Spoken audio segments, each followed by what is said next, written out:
책을 간단하게 소개를 드리면은 원서명이 Radical Enterprise고요. 부제가 Pioneering the Future of High Performing Organizations라고 되어 있네요.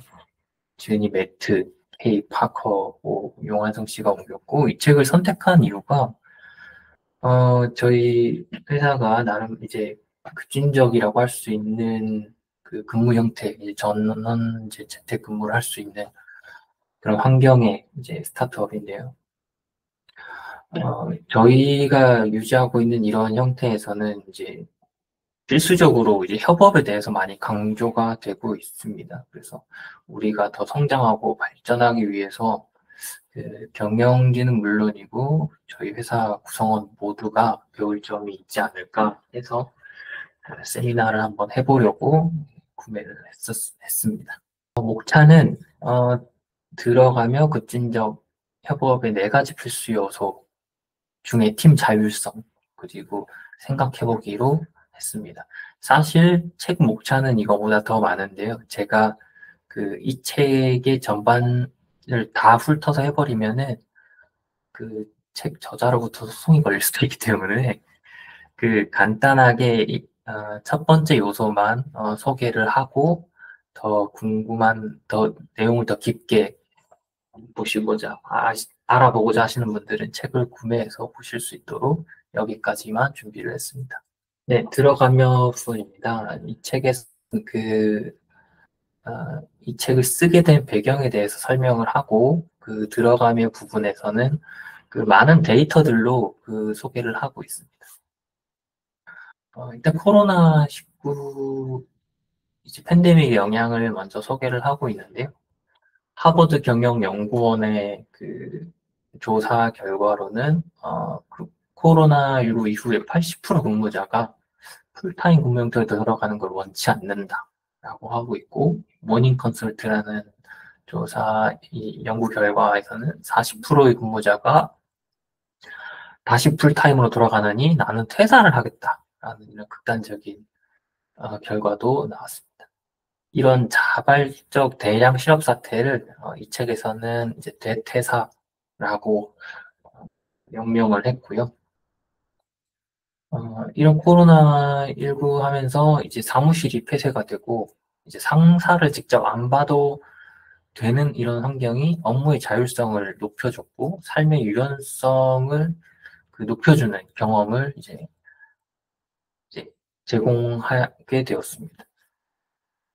그리고 지식 근로자들의 변화에 대한 수치인데요. 하버드 비즈니스 리뷰의 칼럼에 소개되는 건데, 아, 이제 대부분, 여기서 말하는 거는 이제 코로나19에 대한 영향입니다. 대부분의 회의 시간이 감소가 이제 되었고요. 12% 감소가 됐고, 고객하고 외부 파트너 소통 시간이 9%가 증가를 하고, 자기 일정에 대한 책임의식이 증가를 하게 됐습니다. 귀찮은 것으로 평가되는 작업의 수가 27%에서 12%로 줄어들었고, 다른 사람에게 그냥 떠넘기는 작업의 수는 41%에서 27%로 줄었습니다. 이런 전반적인 변화를 겪고 나서 지식 근로자가 스스로에게 던지는 질문이 있었는데, 이 팬데믹 종식 후에 돌아가서 풀타임 근무로 돌아가서 얻는 것은 무엇이고, 또 잃는 것은 무엇인가? 라는 질문을 하기 시작했습니다. 그리고 이 책에서는 이제 그 지배자 계층 구조라는 것을 이제 소개를 하는데 대다수의 근로자가 일하는 환경입니다. 이 구조에서는 명시적 위협과 암묵적 위협이 있는데 명시적 위협은 간단하게 말하면 너는 이 일을 안 하면 해고가 된다라는 위협이고요. 그리고 암묵적으로는 성과평가, 연간 목표 설정, 성과급 제도, 성과 개선 계획 등의 현대적 관리 기법이라고 하는데 일반적으로 뭐 요즘에 거의 대다수의 회사가 이런 것들을 통해서 그 직원들에게 동기부여를 하는 건데 이런 거를 암묵적 위협이라고 소개하고 있습니다. 이런 지배적 계층 구조에 대한 불만을 품게 하는 특성이 있는데 이런 명시적 위협과 암묵적 위협 하에서는 이제 심리적 이탈, 회사의 미션에 대한 의욕 상실을 얘기하는 거고요. 2018년에 어느 한 글로벌 연구에서는 전체 그 회사 구성원 중에 오직 16%만이 직장에서 몰입하고 있는 것으로 나타났습니다. 그리고 불신에 대한 것, 이제 비즈니스 리더에 대한 불신인데, 신뢰하는 기업은 불신하는 기업 대비 11배 많은 혁신, 그리고 6배 많은 조직 성과를 내고 있다고 합니다. 그리고 그 다음의 특성이 이제 무의미함인데, 이 지배자 계층 구조 내에서 일하는 것이 무의미하다는 의식을 갖고 있다는 것입니다. 10명 중 9명이 이런 구조 내에서 자신의 일이 무의미하다는 답변을 했습니다. 굉장히 좀 거의 대부분이 무의미하다고 생각하는 그런 결과입니다. 이런 이제 지배자 계층 구조에서 일을 하다가 팬데믹에서는 이제 좀 더 이제 이런 구조 내에서 빠져나와서 자율적으로 일을 하다가 다시 이제 돌아가야 된다고 생각하니 이전으로 되돌아가는 것이 싫다고 이제 여겨지는 것이죠. 이런 지배자 계층 구조가 최선이라고 말하고 있지 않습니다. 이제 최선이 아닌데, 근데 대부분의 사람들이 이런 지배자 계층 구조에 익숙하고 이것만 알고 있기 때문입니다. 그래서 저자는 이런 근본적인 조직 패러다임을 변화시키고 급진적 회복 기업으로 거듭나기 위해서는 네 가지 요소가 필요하다라고 해서 네 가지를 소개하고 있습니다. 하나가 팀 자율성, 경영권 전환, 결핍에 대한 만족, 그리고 취약함의 인정, 이렇게 네 가지 요소만 들고 있습니다. 오늘날 세계를 변화시키고 가장 크고 성공적인 혁신 기업 세 개를 뽑았는데 많은 기업도 있고 들어본 기업도 있고 안 들어본 기업도 있는 것 같습니다. 하이얼 같은 이제 중국의 기업인데 이건 좀 들어봤을 것 같고요. 마이크로 엔터프라이즈를 통해서 급진적 회복을 이뤄냈고, 모닝스타는 이제 직장 상사가 없는, 이제 관리자가 없는 형태의, 이제 조직 구조를 가지고 급진적 협업을 이뤄냈고, 비르트 조르프라는 회사는 자기 조직화된 팀을 통해서 급진적 협업을 이뤄냈다고 소개하고 있습니다.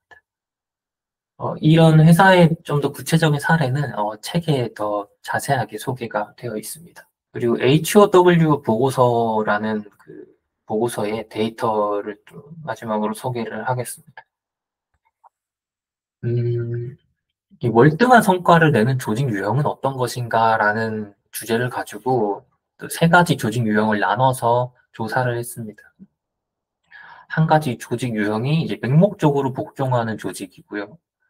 이제 여기서는 이제 좀 워딩이 명확하고 무자비한 지배자 계층 구조다라고 얘기를 하고 있어요. 완전 관료주의의 수직적인 조직 형태죠. 이 조직은 전체 중에 36%만이 높은 성과를 이제 냈습니다. 정보에 입각한 묵인 조직 유형인데, 베이스는 지배자 계층 구조이지만, 그 성과 평가라든가 연간 목표 등 현대적인 기법을 도입하는 그 회사가 전체 중에 80%가 높은 성과를 냈고, 또 자율관리, 여기서는 급진적 협업 조직이라고 하는데, 자율관리 조직 유형은, 97, 전체 중 97% 거의 대다수가 높은 성과를 내고 있고, 세계에서 가장 빠르게 성장하는 조직 형태라고 소개를 하고 있습니다. 네, 이제 이 책의, 메인 주제인 그 급진적 협업 기업이 되기 위해서 그 네 가지의 필수 요소가 있는데, 그 중에서 이제 팀 자율성에 대한 부분을 이제 소개하겠습니다. 팀 자율성에는 여기서도 팀 자율성이 이제 6가지 핵심 원칙이 있습니다. 이 6가지 핵심 원칙 하에서 팀 자율성을 만들 수 있다는 것인데요. 마치 육하 원칙처럼 이렇게 소개되어 있습니다. 어떻게라는 실천 규범의 자율성, 그리고 언제 어디서라는 일정의 자율성, 그리고 무엇을 누가라는 이제 할당의 자율성, 역할이라는 역할의 자율성, 이렇게 네 가지를 소개하고 있습니다. 이제 실천 규범의 자율성, 어떻게입니다. 이게 개인 혹은 팀으로 일하는 방식에 대해서 자율적으로 이제 결정하는 것을 이제 어떻게라고 소개를 하고 있는데요. 높은 자리에서 어떻게 일을 하라고 지시하는 사람 없이 직원들이 스스로 일하는 방식을 선택하는 구조입니다. 예를 들어서 회사에서 이런 일을 할 때는 이런 프로세스를 따르고 이렇게 해야 되고 라는 어떤 가이드라인, 매뉴얼 이런 것들이 있는 회사 있는데 이런 방식이 아니라 직원들이 스스로 일하는 방식을 선택해서 높은 성과를 내기 위해 높은 성과를 이제 결과로 만드는 것에만 집중하는 형태라고 볼 수 있습니다. 물론 이제 회사가 가진 어떤 우선순위나 보안, 그리고 자금, 돈을 쓰는 것에 대해서 무시할 수 있는 건 아니고요. 음, 저희가 알고 있는 그 스크럼이라는 대중적 에자일 방법론도 하나의 예가 될 수 있습니다.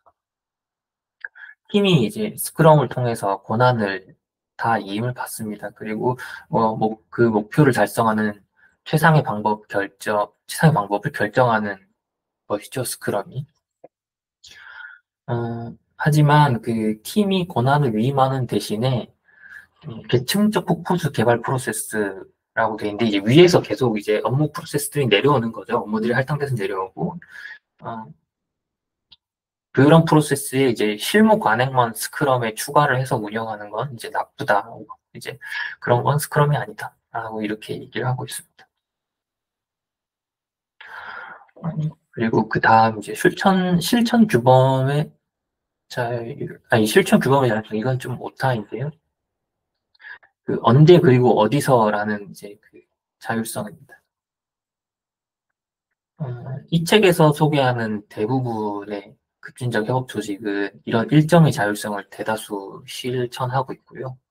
이 일정의 자율성이 뭐냐라고 하면은 대부분 이제 9 to 6 이런 게 없고 출근 체크 같은 게 없고 그리고 그 사람이 자리에 있는지 없는지 확인하는 관리자가 없다는 겁니다. 이게 언뜻 들으면은 이게 가당키나 하냐 이러면 조직이 굴러가냐 라는 의문을 가지는 게 보통인데요. 이 책에서는 조직과 생산성의 문제를 증폭시킬 것 같지만 그 반대 가능성이 높다고 얘기합니다. 일정의 자율성, 다만 그렇게 하려면 이 일정의 자율성이 다른 원칙의 자율성과 결합이 되어야 한다라고 얘기를 전제 조건을 들고 있습니다. 시빅 액션즈라는 회사의 사례를 들고 있는데요. 여기서는 전체가 참석하는 미팅, 팀 스탠드업 같은 반드시 필요한 의무적 참석 일정을 제외하면은 업무 시간에 있어서 완전 자유를 이루고 있습니다. 어떤 사람은 9 to 5를 미국식이죠. 9 to 5 점심시간을 카운트하지 않는 9 to 5를 고수하고 어떤 사람은 아닌 거죠. 밤에 일하거나 새벽에 일하거나 자유입니다. 완전 새벽형 인간이나 올빼미형 인간이 같은 팀에서 일을 하는 그런 상황입니다. 덕분에 이런 구조를 가지고 있었기 때문에 팬데믹에 아무런 영향을 받지 않고 넘어갔습니다. 그리고 이 팀의 이제 실제적인 그 경험은 이제 모든 통화와 대부분의 그룹 통화를 녹음을 해서 회의에 참여하지 못한 인원이 팔로우업이 가능케 했습니다. 그리고 이어서 하우페 우만티스라는 회사의 사례를 보겠습니다. 이 회사는 이제 스크럼을 통한 어떤 사례인데요. 2주간 스프린트 목표를 이제 설정을 합니다. 하지만 설정을 할 때 그 목표 달성 방법하고 시기에 대한 결정은 이제 팀이 결정을 하게 됩니다. 스프린트 목표 달성 이외의 시간과 장소는 이제 신경 쓰지 않고요. 심지어는 극단적으로는 일주일 만에 일을 다 끝내고 그 다음 주는 이제 놀아도 되는 놀아도 된다라기보다는 그 사람이 뭘 하든 신경 쓰지 않는다는 거죠. 그 스크럼에서 최초 설정한 목표만 달성을 하게 된다면 그 외의 것은 신경 쓰지 않겠다는 얘기입니다. 언제 어디서에 대한. 예, 그 다음은 무엇과 누구에 대한 그, 그 자율성에 대한 얘기인데요. 관리자가 프로젝트를 이제 배정하는 대신에 직원들이 프로젝트와 팀을 선택하는 방식입니다. 예, 그럼 화장실 청소는 누가 하냐? 이 부분을 누구든 하기 싫어하고 귀찮아하는 일은 아무도 안 하려고 하지 않겠냐라는 누구나 할 수 있을 법한 일반적인 질문입니다. 그런데 저자는 이런 질문도 급진적 협업 조직에서는 대부분 이제 업무를 공유하고 그 부담을 떠안을 가능성, 이제 그 조직이 이제 이런 부담을 이제 스스로 떠안을 가능성이 크게 증가한다라는 말을 하고 있습니다. 실제로 이런 할당의 자율성에 대해서 팀그룹이라는 회사에서는 실험을 했는데요. 어, 이 실험은 이제 다음과 같습니다. 이제 임원진이 신규 프로젝트에 대해서 설명회를 진행을 합니다. 완전 새로운 프로젝트 또는 기존 프로젝트에서 새로운 피처들을 어플리케이션에 추가하거나 뭐 개선하는 이런 작업들에 대한 프로젝트를 설명하는 겁니다. 그러면은 개발자들은 이런 이 프로젝트 설명회에서 이제 질문을 하고 자세한 설명을 요구를 하게 되고요. 이게 다 끝나면 임원진은 퇴장을 하고 개발자들이 남아서 모여가지고 이제 참여하고 싶은 프로젝트를 이제 표시를 하게 됩니다. 그러면은 그렇게 표시한 해당 프로젝트를 제시한 임원하고 지원자들이 다시 모여서 회의를 하고요. 이제 개발자들이 나는 이 업무에서 이런 부분을 담당하고 싶다라는 이런 것들을 이제 회의를 통해서 서로 이제 할당을 하고 이제 결과를 만들어내겠죠. 그 결과를 이제 임원에게 제시를 하게 되고요. 이렇게 됐을 때 긍정적인 영향은 이제 좋아하는 사람들과 일할 수 있다는 어떤 능동적인 그 감정을 낼 수 있고 그 비슷하게 이제 내재적 동기부여에 부합하는 나는 저런 걸 내가 하고 싶어 자기가 하고 싶어 하는 거니까 그 이제 동기부여에 적합한 프로젝트에 참여할 수 있다 이렇게 얘기를 하고 있습니다. 그리고 이런 그 전반적인 프로세스를 거치면서 비즈니스 아이디어 같은 이제 피드백도 이제 얻는 등의 이제 좋은 그 할당의 자율성이 주는 긍정적인 장점들이 존재하다는 것을 발견을 했습니다. 이런 할당의 자율성이 가진 힘을 저자는 이제 사람들에게 진정으로 영감을 주고 또 스스로에게 동기부여를 하기 때문에 이것들이 조직에는 우수한 경제적 성과를 준다라고 얘기를 하고 있습니다. 어, 여기까지 하면서 저희가 이제 무엇과 누구 같은 할당의 자율성 그리고 언제 어디서 같은 그 이것도 이 언제 어디서에 대한 자율성 그리고 어떻게에 대한 실천 규범의 자율성이 이제 있는데 이런 5가지 상태를 다 갖추었다면 그 사람이 이제 자신의 역할도 자유롭게 선택하면 어떨까라는 역할의 자율성의 필요성을 또 설명하고 있습니다. 네, 역할의 자율성은 내가 하고 있는 일을 넘어서 아예 다른 직무로 내 역할을 선택할 수 있는 자율성입니다. 저희 회사에 이제 비유를 해서 설명을 하면 하드웨어 팀에서 일하고 있는 제가 경영지원팀에 지원을 해서 저는 회계 업무가 하고 싶어요 라고 했을 때 회사가 어떻게 지원을 해줄 수 있느냐에 대한 얘기입니다. 어, 이 책에서는 니오소프트라는 회사의 사례를 들면서 설명을 하고 있습니다. 일단 채용은 저희가 이제 어떤 회사의 프로젝트가 있고 그리고 지원자의 기술 역량과 매칭이 돼서 뽑혔지만 그 이후에는 조직 내부에서 자유롭게 원하는 역할을 선택할 수 있게 변경할 수 있게 지원을 해준다라는 것이고요.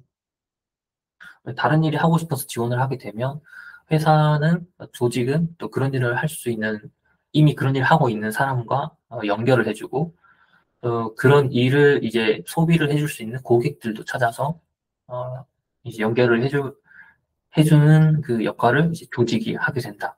여기서 이제 또 이런 팀 자율성을 이룰 때 이런 팀 자율성 교차 가능 팀에 의해서 이루어진다라고 얘기를 하고 있는데 이런 가능 팀이 아니죠. 교차 기능 팀에 대한 조직이 실질적으로 어떤 실천 규범들을 가지고 움직이고 있느냐에 대해서 얘기를 하는데 결과 중심의 팀 패러다임과 인간 중심의 디자인, 이렇게 2가지를 소개하고 있습니다. 결과 중심 팀 패러다임에서 어, 제너럴 일렉트로닉스인가요? 이 G의 산하에 있는 더럼 공장의 사례를 어, 소개를 하고 있습니다. 여기서는 전통적인 공장의 어떤 조립 라인이 아니라 그룹 조립이라는 어떤 조립 그 근무 형태, 그룹 형태를 도입했습니다.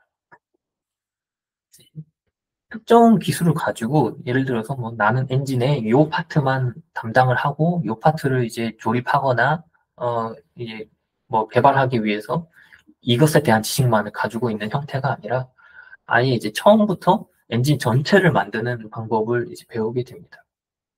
그래서 어떤 한 사람이 어떤 일정이나 무슨 사정이 있어서 빠지더라도 다른 사람들이 엔진을 조립할 수 있는 그런 상황이 이루어집니다. 그 장소 자체가 그 그룹 조립의 그 기술력, 그 능력이라고 할 수 있게 되는 겁니다. 이게 실제 결과가 조립라인이 더 빠를 것 같지만 결과를 뜯어보니 조립라인보다 더 생산 속도가 빨랐고 그리고 결함률도 75%까지 감소를 했습니다. 그리고 이제 소프트웨어 개발 쪽에서 좀 널리 알려져 있는 그 컴포넌트 팀 패러다임에 대해서 얘기를 하고 있습니다. 이 컴포넌트 팀 패러다임의 대안이 결과 중심의 팀 패러다임이 될 수 있다라고 얘기를 하고 있는데 어, 이 결과 팀 모든 것을 조금씩 알고 있거나 그리고 배우길 원하는 이제 제너럴리스트들의 팀입니다.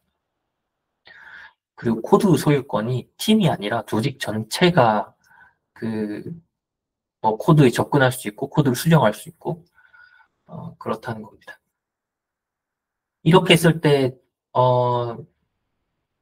그 컴포넌트 팀 패러다임에서는 그 이런 컴포넌트 단위의 어떤 모든 그 개발 계획이나 어떤 그리고 이런 것들이 수정되거나 이런 상황에서 여러 가지 조정들이 필요한데 이런 조정들이 제거될 수 있다라고 얘기를 합니다.